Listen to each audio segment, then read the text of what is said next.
I'm sure many of you have seen this. It's kind of been the approach that Remedy has taken with change management over time. I think most of you know it actually comes with a set of graphics about this whole process model that the out-of-the-box solution kind of follows. But as with typical ITIL, once the request comes in, you've got to make sure it gets reviewed, that the SLAs are attached to it.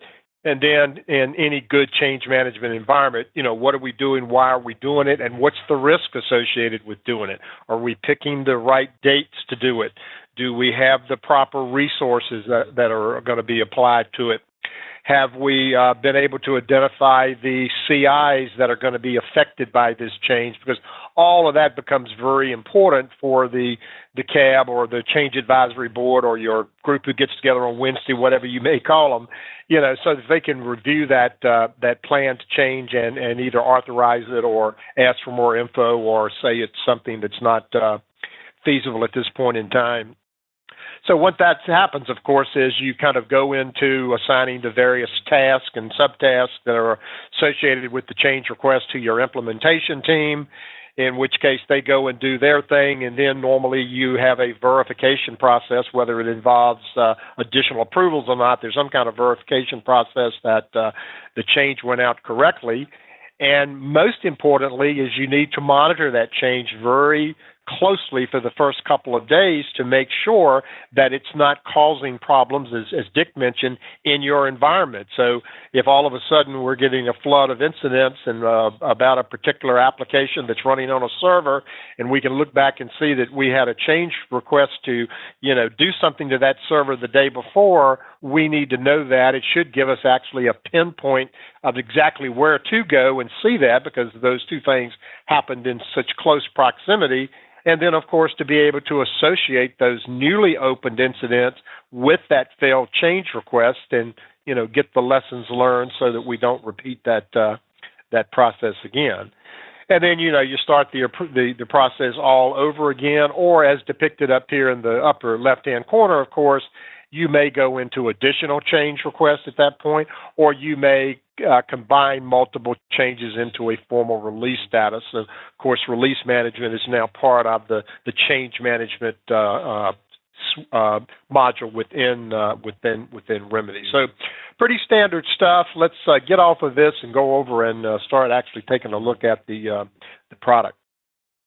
So I saw from the poll that the vast majority, 80+% of you are on version 8. So this looks for me, I'm sure I'm on version 9, but as far as what the consoles and the screens look like for change management, it's not unlike what you're used to seeing. So most of you already know, of course, that if you're running any module, including change, that the technician who's logged in, of course, can have this view to be whatever they wanted, assigned to me, everything to all of my groups that I need to be, whatever type of filters that you want to put on this, you're certainly able to do that. And then the other things that would be associated based on my permissions, I might want to look at my key performance indicators of what's going on. We do, of course, have the full dashboard modules that are out there, but we try to give that technician quick access to looking at my successful changes, looking to the standard changes versus my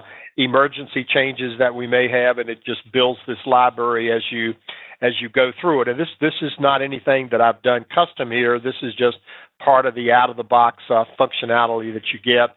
And then even looking at your risk assessments, changes that are in the pending approval state, whatever type of metrics or key performance indicators that may be useful to that technician, they can kind of get, right here on this particular page as they go through there.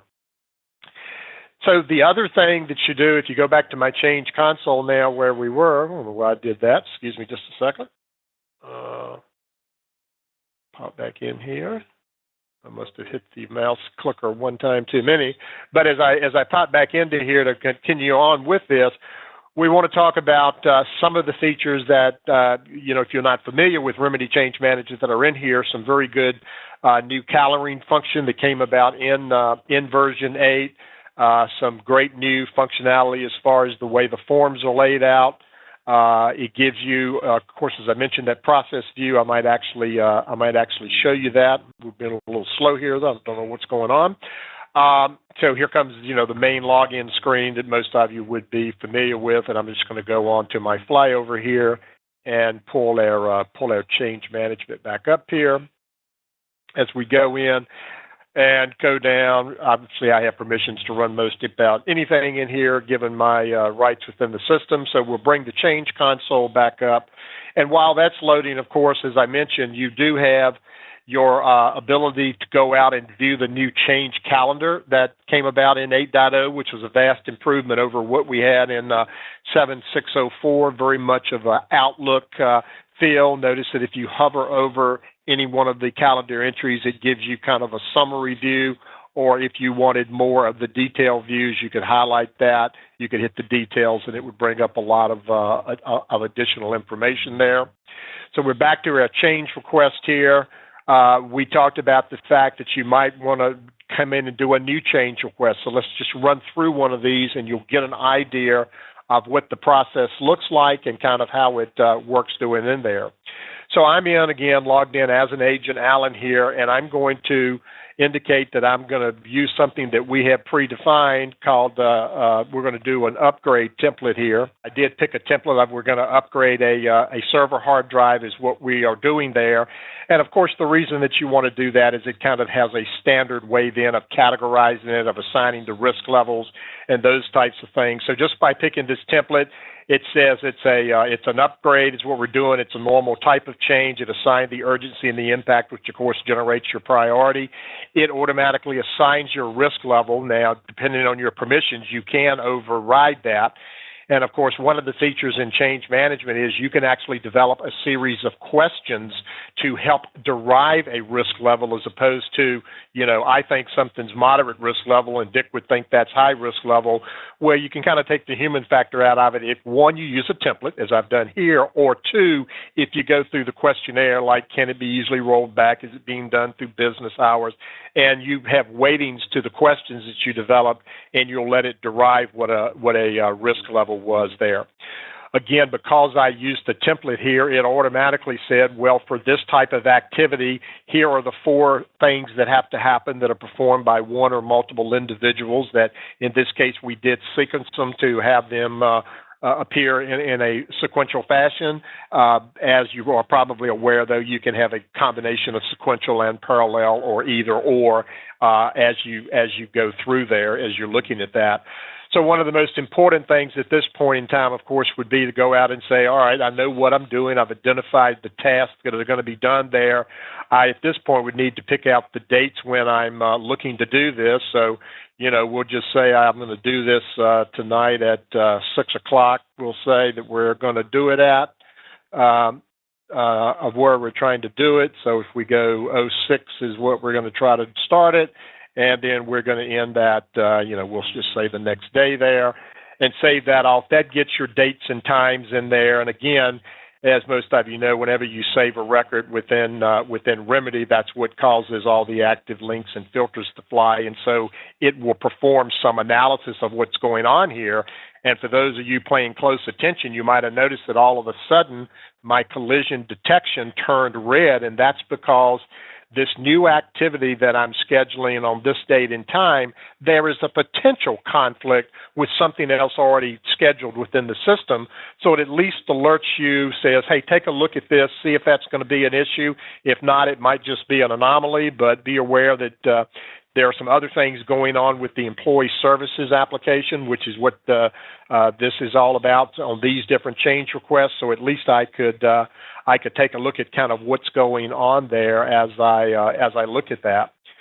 So once I get my information in there of when I'm going to do it, I would go on to my next stage, which is where you're going to get in and start to do your approval processes.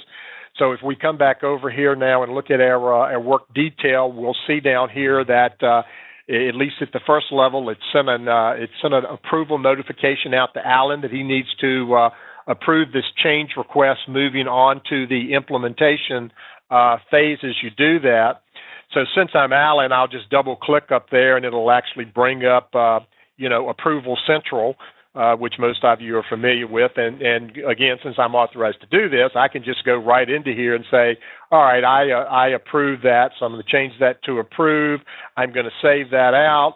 And then when we then close this back out, and we come back over here and refresh our screen, you'll notice that the Allen has gone away, that it's indicated up here that it passed all the reviews and approvals out there. So it's moved on to the next phase of what's going on there. Now, I went to Approval Central to do that. I think, as most of you are aware, though, in version 8, one of the other things they did was they brought out the ability for you to do changes via an email request. Let me get the right one up here, and I'll show you what that looks like. In 8.1, you basically could just bring up, in your email browser. It will send out and let you know kind of what's going on there. We've got so many screens here. I've got a little minimizing.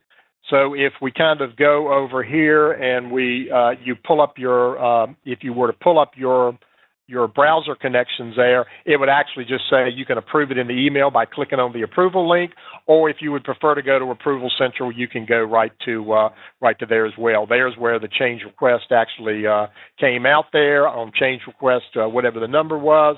And if I scroll down, come back here. If I scroll down to the bottom of that, you would be able to see that you could also say approve it here, reject it here, or go over and launch the Approval Central console. So whatever makes sense in your particular environment there is kind of what you would want to do there. So the other thing that I mentioned that's different in version 9, of course, is they have added the change management piece to the Smart IT. So let me bring that back up. I'm going to need to log off as Allen into the traditional console now and log in onto the other side there. So this will take just a second. This network is being really slow today. I certainly apologize to you guys.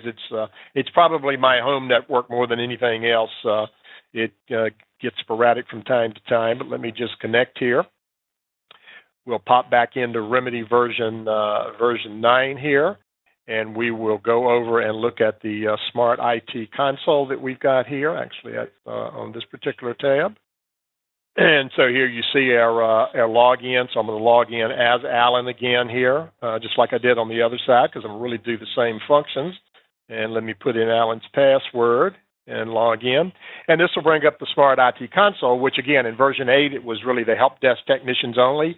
Comes right in, of course, to your dashboard. Smart IT certainly brought a more modern UI for you to look there. Some very nice dashboards that come right here out of the box on kind of what you're doing. You still have that ability, of course, you use that Smart Recorder function in there, but they've also, as you can see from this drop-down, I now can do work orders, knowledge management, change requests, and even affect the broadcast. So if now as a change manager, if I wanted to use Smart IT, I could just come into here, and again, you kind of see it's laid out a little bit nicer than those traditional consoles, but I still have all of the abilities that I had before. So do you want to do it from scratch and fill in a lot of the fields, or again, do you want to look for a template that may be out there for doing some type of function here? So again, I'll do the same one we did before just so you'll see the differences. So I'm going to upgrade that server hard drive. So again, it automatically assigned the risk level, the impact, the urgency. And now what Smart IT is going to do is it's just going to walk me through the required entries that I need to do. So at this point in time, I might go out and set my dates. I certainly want to go out and put in my CIs that I want to associate with this change. So I can go up here and say we're going to make this change to a particular server. So I'm going to go out and see if I can actually find that particular server, and it's going to go comb through all the CIs. If I spelled it correctly, I happen to know that Maybach is one of those. So here it is, the Maybach server. I'm going to do it, and then I'm going to say, well, how is Maybach affected by this particular change? And I'm going to say we are doing an upgrade to it. And that's the way you go in and associate in Smart IT